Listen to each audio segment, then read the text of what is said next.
Hello everyone, welcome. We'll be recapping today Love is Blind Denver season 9 episode 12, and it's the final episode before the reunion, so we'll just jump right in, okay? This one won't take long today, okay y'all? Okay, so the episode started with Megan having a talk with her friends about Jordan, right? And about their relationship. And one of her friends said to her that actually her fear for Megan is that she will only say yes because of the child that Jordan has. Okay.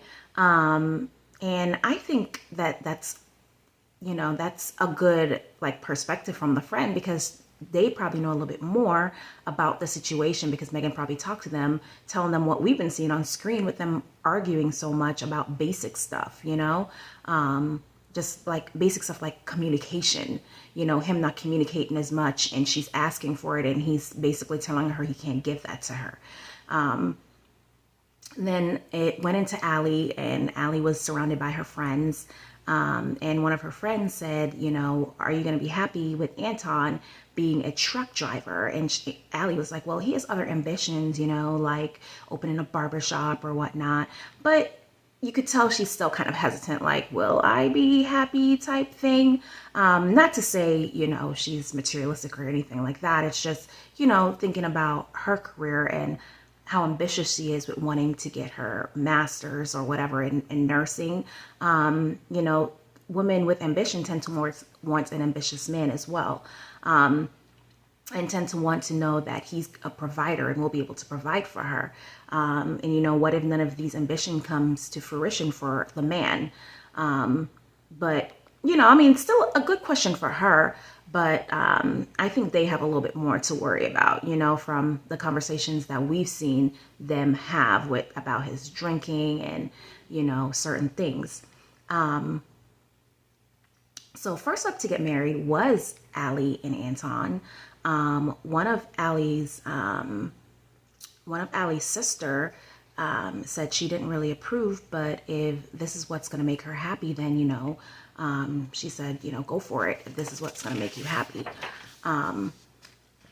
So they said their vows and it was really nice. But ultimately, Anton, he said yes. And Allie said no. She said she could not be his wife because the person that she saw in the pods is not the same person that she's been living in reality with, It's not the same person that's in real life. And that's understandable. One of his friends, or I don't know who this was, but it was somebody in his camp. She called Allie a cold-hearted bia. Yikes. His mom told him that Allie just didn't appreciate his soul. And in the moment, I really do think Allie made the right choice, because you could tell that she wasn't sure anyways. So why even go through this if you're not quite like 100% sure, and I don't think Anton is a bad guy at all. I saw some red flags with him for her. I did, but I don't think he's a bad guy. It's just not for her, and that's okay. Now, could she have done it differently? I prefer when they don't go to the altar. If they know that this is not the person they're going to be with, I prefer if they don't go to the altar. Don't take them to the altar. That's just my thing, okay? Because it causes a lot of embarrassment, and yeah, just don't go to the altar. But at the end of the day, it is what it is. They didn't end up being married, and that's okay. Next up is Edmund and KB, Calibria. So Edmund said that he doesn't have cold feet. His feet are hot, okay? He said he's ready to make KB his wife. And we can see that, now, is he ready for a wife? That remains to be seen, but we can see that he does care for KB. KB says Edmund is a trying man, but he made her feel loved. KB's mom spoke to Edmund, before, the ceremony, kind of reassuring him. And seeing KB's mom definitely made me think, oh man, like the way they speak is the same. They're very intentional with their words. They're very you can tell it's very thought out. You can tell it's very kind. It's very understanding. They come from a place of understanding. So you can tell, like, that's your daughter. Y'all sound the same when you speak to people. And Edmund's fifth grade teacher, she came to the wedding, okay? And she told him that he changed her. You know, he's always said she changed him. She told him, you know, he changed her. And it was really cool. It was just a really cool moment to see. I wish Edmund did leave that comb out of his hair, though. I was like, why did you wear the comb for today? This is like a special day. Like, leave the comb out just today, just for today, Edmund. Edmund and Katie's vows, they were really nice. The vows were nice. They told each other that they loved the hell out of each other. And Edmund, you know, at the altar, they came to the altar. Edmund, ultimately, he said yes as well. But Calabria, she said, I'm sorry. You know, she shook her head, I'm sorry. So it's like a no, you know. And honestly, I saw that coming, you know. Her with him, I feel like it would have been like raising another child, you know. He may be sweet, he may be kind-hearted, he may be all those things, but she's very strong and she needs someone just as strong as her, or even more so. I think she needed someone just a little bit more manly, someone that she's not going to raise, okay? Basically. Yes, he's done so many great things with his life, coming from where he's come from, and he has this, like, you know, story from the bottom to the top type thing, I rise type situation. But it's like, there's more to a marriage than someone's story, you know. There's more to it than that, and it would need so much. They would need so much. So she told him that he deserves someone that's 100% at the altar, and the decision wasn't easy, but she loves him, and that she is sorry. Oh goodness, is there something in my face? Okay, good. He told her, of course, that he's not okay, and of course he hugged her and started crying, which kind of reminded me, like I said in that first episode, when I saw, like, when they first met, and, you know, he started crying on her shoulder. Like, if you guys remember what I said, I felt like this is going to be a trend. You know, the way they started is the way they ended. They started out with him. His first meeting he had with her, he hugged her and cried on her shoulder. This, I guess, final meeting they have together, he's hugging her and crying on her shoulders. Very kind of poetic in a way. Guess it just ended the way it started, I guess. And I saw that. Her mom spoke to her, you know, and of course they both said, you know, they both think he's a great person, but her mom asked her, you know, what would you prefer? You go through your wedding, like, how would you have felt? And, you know, she said, I wouldn't have been happy, you know, the marriage would have been a happy, like, you know, she's happy with her decision, but at the end of the day, she was sad that she hurt him. And that's understandable again. So with the situation, I think she made the right choice again, but I also think, like, why take these people to the altar? It's so embarrassing. Family there, your fifth grade teacher, whoever, like, your family, your friends, you know, your mom, your this.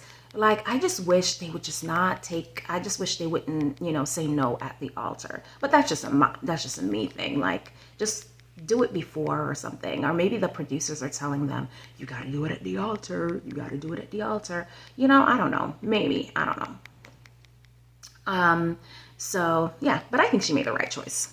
It is what it is. Calabria does deserve somebody. He deserves somebody that loves him and can handle him. And same with her, likewise. Okay.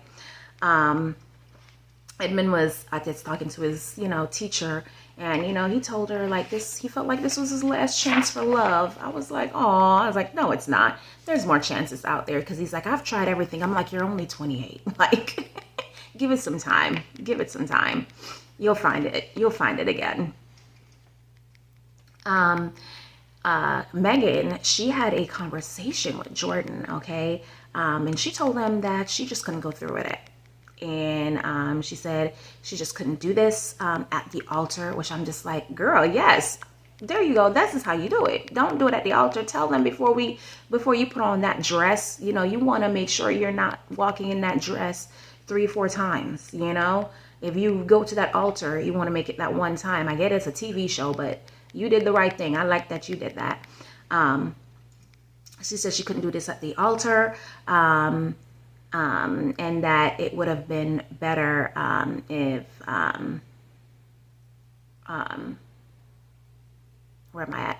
I'm looking at my notes. Yeah, she said she couldn't do it at the altar, and Jordan said that he didn't have anything to say to her. Like, she told him she couldn't do this. You know, she loved him, she cared for him, but at the end of the day, he deserved just, you know, the whole spiel. You deserve somebody better. She's like, I don't know if I'd be that great of a mom, yada yada yada.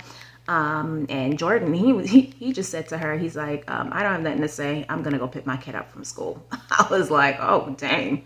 But the camera, he did tell, you know, the cameras, you know how the producers, they'll ask that question, like, did you regret certain things? He said, yeah, I regret introducing her to my child. I'm like, calm down, Jordan. Like, you know, and I understand, like, he's hurt, and different people have different ways of expressing his hurt, and he's allowed to express his hurt however he wants. So I definitely understand. Yeah, none of the couples got married. I told y'all this would be quick today. None of the couples got married. But at the end of the day, I felt like none of them were really ready to marry each other.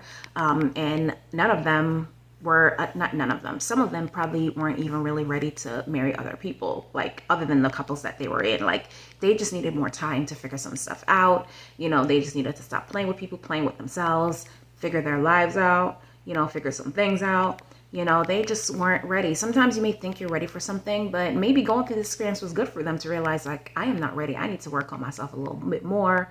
You know, even though they're in their late 20s, early 30s, this was like this group, even though they were in their late 20s, early 30s, some of them just weren't ready. Like, they just weren't ready to be in a relationship. And why even, not a relationship, being, having a marriage. And why even go through that if you know you're going to get divorced, if you know you're going to, like, get divorced like a year or two down the road. I mean, you know, why even take these steps? So I don't know. I agree with the outcome. I wish this wasn't the outcome, though. I mean, I wish, you know, some people did decide to either stay together still, you know, still decide to, like, hey, we're still going to stay together, even though this is not working out, and maybe develop a relationship over the next year or two. Because, like I said, they're still in their 20s. Like, you can build a little bit and get married in your early 30s. So, you know, I was hoping that was the case. Because you don't really have to get married. I've seen some of the couples, they don't get married like right then and there, you know, but they still chose to be in a relationship. But anyways, that's my thoughts on Love is Blind. So I'll be reviewing the reunion, and we'll see how that goes. We'll see if some of the couples ultimately get back together, or minds changed, or, you know, we'll see how it goes. Thank you guys for watching, and I will see y'all next time.